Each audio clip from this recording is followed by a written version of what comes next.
শেষমেশ পশ্চিমবঙ্গে voter verification শুরু, জরুরি বৈঠক মুখ্যমন্ত্রী মমতা বন্দ্যোপাধ্যায়ের। তো বন্ধুরা, পশ্চিমবঙ্গে ভোটার ভেরিফিকেশন নিয়ে কি জরুরি বৈঠক করলো মুখ্যমন্ত্রী মমতা বন্দ্যোপাধ্যায়, আজকের এই ভিডিওটিতে আপনাদেরকে এই বিষয়ে একদম ডিটেলসেই জানিয়ে দেব। তো অবশ্যই ভিডিওটিতে আপনারা প্রত্যেকেই প্রথম থেকেই শেষ পর্যন্ত সঙ্গে থাকবেন। নবান্নে জরুরি বৈঠক, ইআরও ও এইআরও পদে দ্রুত নিয়োগ শেষ করার নির্দেশ দিল রাজ্য সরকার। শুক্রবারের মধ্যে সব নিয়োগ প্রক্রিয়া সম্পূর্ণ করার লক্ষ্যমাত্রা দেওয়া হয়েছে। দীর্ঘ আইনি জটিলতার কারণে এই পদগুলোতে নিয়োগ আটকে ছিল। আদালতের নির্দেশের পর এবার দ্রুত শূন্যপদ পূরণে উদ্যোগী হলো প্রশাসন। রাজ্য সরকার এখন ইলেকটোরাল রেজিস্ট্রেশন অফিসার অর্থাৎ ইআরও এবং অ্যাসিস্ট্যান্ট ইলেকটোরাল রেজিস্ট্রেশন অফিসার এইআরও পদে দ্রুত নিয়োগ শেষ করতে চাইছে। প্রতিটি বিধানসভা কেন্দ্রে কতজন করে ইআরও থাকার কথা জানা গেছে। এখন ডেপুটি ম্যাজিস্ট্রেট পদমর্যাদায় কর্মকর্তারা ইআরও পদে রয়েছেন, যা পরিবর্তন করা হবে। এসডিও পদমর্যাদার কর্মকর্তাদের ইআরও পদে নিয়োগ করা হবে। যদি সব ক্ষেত্রে এসডিও পাওয়া না যায় তাহলে সিনিয়র ডব্লিউবিসিএস কর্মকর্তাদের কিন্তু দায়িত্ব দেওয়া হবে। দেখুন, এখানে পরিষ্কার বলেছে, এছাড়া শূন্য থাকা 610টি ইআরও পদও দ্রুত পূরণ করতে হবে। ইআরও পদের দায়িত্বে সাধারণ ব্লকে কর্মরত এক্সটেনশন অফিসাররা পালন করেন। বৈঠকে সিদ্ধান্ত হয়েছে এখন থেকে ব্লকের সমপদমর্যাদার অন্য দপ্তরের আধিকারিকদের এই দায়িত্ব দেওয়া যেতে পারে। তবে এর জন্য নির্বাচন কমিশনারের অনুমোদন প্রয়োজন। মুখ্য সচিব জানিয়েছেন 29শে আগস্টের মধ্যে সব নিয়োগ প্রক্রিয়া শেষ করতে হবে।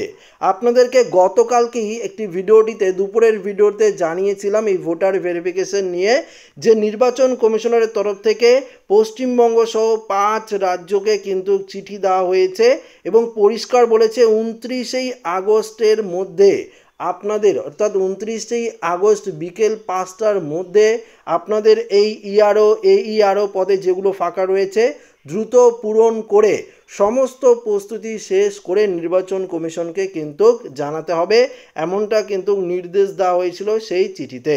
সেই অনুযায়ী এবার রাজ্য সরকার কিন্তু সমস্ত কিছু প্রক্রিয়া আগামী শুক্রবার, অর্থাৎ এই যে শুক্রবার রয়েছে শুক্রবারের মধ্যেই কিন্তু শেষ করতে নির্দেশ দেওয়া হয়েছে। আপনারা প্রত্যেকেই জানেন আগস্ট মাস শেষের দিকে, তো আগস্ট মাসের শেষেই এবং সেপ্টেম্বর মাসের শুরুতেই কিন্তু এই ভোটার ভেরিফিকেশন শুরু হবে। অফিসিয়াল বিজ্ঞপ্তি নির্বাচন কমিশনারের তরফ থেকে দেওয়া হবে, সেটা আগেই আপনাদেরকে জানিয়ে দিয়েছিলাম। তার জন্যই কিন্তু রাজ্য সরকারের তরফ থেকে এই জরুরি বৈঠক এবং শুক্রবারের মধ্যেই সমস্ত কিছু নিয়োগ প্রক্রিয়া শেষ করতে চায় রাজ্য সরকার। পাশাপাশি এদিকে নতুন বিন্যাসে রাজ্যের বুথ সংখ্যা বেড়ে হয়েছে প্রায় 95,000, ফলে বুথ লেভেল অফিসার বিএলও সংখ্যাও বাড়াতে হবে। ইতিমধ্যেই মুখ্য নির্বাচনী আধিকারিকদের দপ্তরে অনুমতি নিয়ে রাজ্য সরকার এই কাজ কিন্তু শুরু করে দিয়েছে।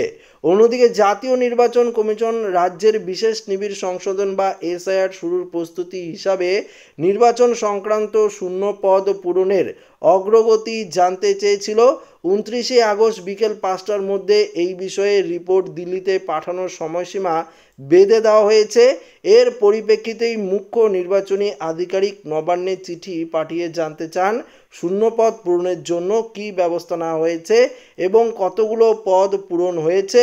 এই রিপোর্ট শুক্রবার দুপুরের মধ্যেই কিন্তু পাঠানোর নির্দেশ দেওয়া হয়েছে। তো বুঝতেই পারলেন যে এই যে প্রসেসটা, অর্থাৎ যতগুলো শূন্যপদ রয়েছে ইআরও এইআরও পদে বিএলও পদে, সে সমস্ত কিছু শূন্যপদ কিন্তু পূরণ করতে হবে শুক্রবার দুপুরের মধ্যে, কেননা শুক্রবার বিকেল 5টার মধ্যেই কিন্তু দিল্লিতে রিপোর্ট পাঠানোর নির্দেশ দিয়েছে কেন্দ্রীয় নির্বাচন কমিশন। রাজ্যের মুখ্য নির্বাচন কমিশনকে কিন্তু এই কাজটি কিন্তু করতে হবে। তো বুঝতেই পারলেন, যেহেতু সমস্ত প্রক্রিয়া আগামীকালের মধ্যেই শেষ হয়ে যাচ্ছে, তো এই ভোটার ভেরিফিকেশন প্রক্রিয়া যে 100% শুরু হবে সেটা কিন্তু ফাইনাল আপনারা ধরে রাখতে পারেন। তবে অবশ্যই আপনাদেরকে জানিয়ে দিচ্ছি, ভোটার ভেরিফিকেশন শুরু হলে যারা অবৈধ অনুপ্রবেশ রয়েছে, বারবার আপনাদেরকে বলছি, যারা অবৈধ অনুপ্রবেশকারী রয়েছে তাদের ভোটার কার্ড 100% বাতিল কিন্তু হবে, এটা কিন্তু শিওর।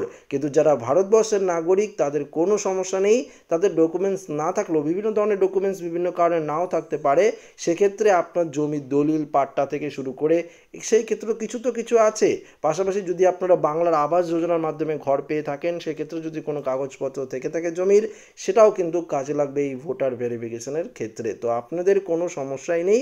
দেখে থাকবেন যারা পশ্চিমবঙ্গের অনেকদিন ধরে ভারতের বাসিন্দা রয়েছেন, পশ্চিমবঙ্গে বসবাস করছেন দীর্ঘ বহু বছর ধরে, তো অবশ্যই দেখবেন যে 2002 সালে ভোটার লিস্টে আপনাদের বাড়ির কারো না কারো লিস্টে নাম আছে। যদি থেকে থাকে কোনো চিন্তা নেই, না থাকলেও চিন্তা নেই, কি কোনো না কোনো ডকুমেন্টসের মাধ্যমে আপনারা কিন্তু ভোটার ভেরিফিকেশন করাতে পারবেন। তো আশা রাখবো ভিডিওটি প্রত্যেকের ভালো লেগেছে। ভিডিওটি ভালো লাগলে লাইক করবেন, বন্ধুর সাথে শেয়ার করবেন, নতুন হয়ে থাকলে চ্যানেলটিকে সাবস্ক্রাইব করে নেবেন। ধন্যবাদ।